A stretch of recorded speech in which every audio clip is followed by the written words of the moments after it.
Hydrocele అంటే ఏంటి అని తెలుసుకునే ముందు ఫస్ట్ మనకు నార్మల్ బాడీ పార్ట్ ఎట్లుందో తెలుసుకుందాం. సో, ఇప్పుడు మనకు టెస్టిస్‌లు 2 కూడా మనకు స్క్రోటమ్ అనే సంచిలో ఉండబడతాయి. మనకు టెస్టిస్ చుట్టూరా కొన్ని పొరలుంటాయి. ఆ పొరల ఫంక్షన్ ఏంది అంటే, మనం టెస్టిస్‌ని పట్టుకోవాలని చూసినా అది జారుకునేటట్లు ఫెసిలిటేట్ చేయడమే ఆ పొరలు ఆర్ లేయర్స్ యొక్క ఉద్దేశ్యం.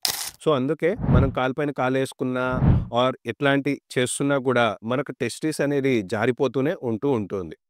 ఇప్పుడు ఈ హైడ్రోసీల్ అనే డిసీజ్‌లో ఏమవుతుంది అని చూసుకుంటే, టెస్టిస్ చుట్టూరా అంటే వృషణాల చుట్టూరా ఉన్న లేయర్స్ మధ్యలో, పొరల మధ్యలో మనకు నీరు జనరల్లీ గూడా ఉంటుంది. బట్ అదే నీరు బాగా అధికంగా చేరి, బాగా ఉబ్బుకున్నట్లయితే దాన్ని హైడ్రోసీల్ అనడం జరుగుతుంది. హైడ్రోసీల్‌కి ఎటువంటి లక్షణాలు ఉంటాయి అని చూసుకున్నట్లయితే, జనరల్లీ ఈ హైడ్రోసీల్ ఉన్న పేషెంట్స్‌లో పెద్దగా నొప్పి అంటూ ఏముండదు.